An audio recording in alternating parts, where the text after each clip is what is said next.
তামিম ইকবাল খানকে আপনারা দেখতে পাচ্ছেন। তামিম ইকবাল এনসিএলের টি-20 পর্বে তিনি চট্টগ্রাম বিভাগের হয়ে খেলবেন এবং তামিম ইকবাল নিয়ে যেটা আসার খবর সেটা হচ্ছে যে এই ফর্মেটে ভালো করে তিনি বিপিএলেও নিশ্চয়ই সমর্থিতে ফিরবেন, সেটাই কিন্তু প্রত্যাশা করা হচ্ছে।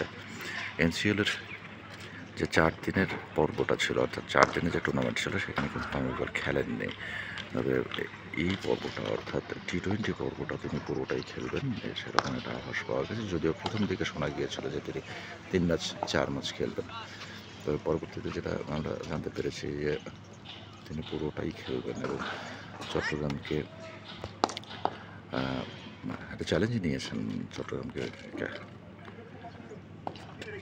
চ্যাম্পিয়ন করার। যদি এনসিএলের এই আসরে অর্থাৎ এই মৌসুমে এনসিএলের প্রথম যে আসরটা ছিল অর্থাৎ 4 দিনের ম্যাচ কিছুদিন আগে যেটা শেষ হয়েছে, সেখানে চ্যাম্পিয়ন হয়েছে সিলেট বিভাগ। তবে টি-20 ফরম্যাটটা নিয়ে কিন্তু সবাই আশাবাদী, কেননা সামনে বিপিএল রয়েছে, সুতরাং সেখানে ক্রিকেটাররা বেশি আগ্রহী এখানে ভালো করে, অর্থাৎ এনসিএলের এই পর্বটাকে তারা বিপিএলের প্রস্তুতি হিসেবে দেখতে চায় এবং সেভাবে তারা দেখতে চায়।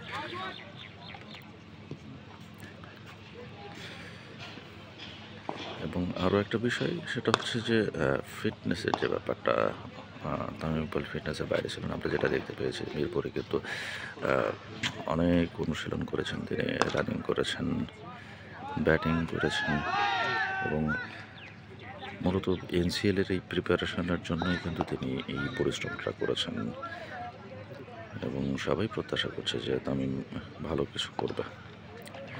নিঃসন্দেহে আইকন ক্রিকেটার বাংলাদেশের, সে ব্যাপারে কোনো সন্দেহ নেই, কিন্তু বিগত বোর্ডে তামিম ইকবালকে নিয়ে যে জলঘোলাটা হয়েছে কিংবা যে অপ্রীতিকর ঘটনাগুলো ঘটেছে, এরপর কিন্তু অনেকটাই খেলার বাইরে চলে যান এই ক্রিকেটার এবং সেই থেকে নিয়ে নানান ধরনের কথাবার্তা, নানান ধরনের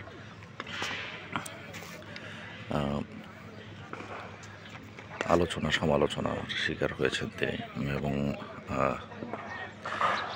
একবার তিনি মিডিয়াকেও জানালেন যে আসলে তিনি জাতীয় দলে খেলতে চান, তবে কোন কোন শর্তে খেলতে চান, কী কী শর্ত তিনি দিয়েছেন সেটা তিনি বোর্ড সভাপতি নাজবুল হাসান পাপন, তখনকার বোর্ড সভাপতি, তাকে তিনি জানিয়েছেন। কিন্তু পরবর্তীতে যখন বোর্ড সভাপতিকে প্রশ্ন করা হলো যে তামিমের জাতীয় দলে ফেরার ব্যাপারে আসলে আপনারা কি স্টেপস নিচ্ছেন, তখন আবার নাজমুল হাসান পাপন বলতেন যে তামিম আমাদের সাথে বসতে চায়, তবে সময় দিতে পারছি না, তো বসলেই সব কিছু ঠিকঠাক হয়ে যাবে। তবে সেই বসার মধ্য দিয়ে আসলে জাতীয় দলে ফেরার কোনো বা ফেরানোর কোনো সদিচ্ছা পাপনদের ছিল কিনা সেটা তারাই ভালো বলতে পারবেন। তবে এই কথা নিশ্চিত যে জাতীয় দলে ফেরাটা বোধহয় আর খুব একটা হয়ে উঠবে না কিংবা পারবেও না, সেটা কিন্তু ফিটনেস দেখলেও অনেকটাই বোঝা যায়। তবে ঘরোয়া লিগ তিনি নিয়মিত খেলতে চান, বিশেষ করে শর্ট ফরম্যাটগুলো, ওয়ানডে ফরম্যাট বলেন, টি-20 বলেন, এগুলো কিন্তু তিনি খেলতে চান এবং খেলবেন, নিয়মিতই খেলবেন। এবং এনসিএলের টি-20 পর্ব আগামীকাল থেকে সিলেটের এই গ্রাউন্ডটা দেখতে পাচ্ছেন আপনারা, এই গ্রাউন্ডেও 2 ম্যাচ হবে সকাল বিকাল। আবার ওই পাশে যে মূল স্টেডিয়াম সেখানেও 2টা করে ম্যাচ হবে, অর্থাৎ প্রতিদিন 4টা করে ম্যাচ হবে।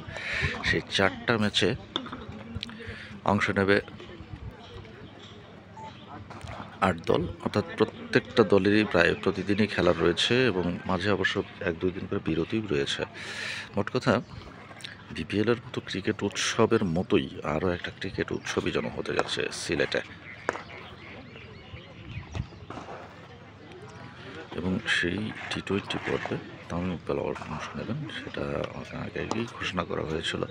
বিশেষ করে নির্বাচকরা এই ঘোষণা দিয়েছিলেন যে প্রথম দিকে যেমন শোনা গিয়েছিল যে 2 থেকে 3টা ম্যাচ তামিম ইকবাল খেলবেন, পরবর্তীতে জানা গেছে যে না, তিনি পুরো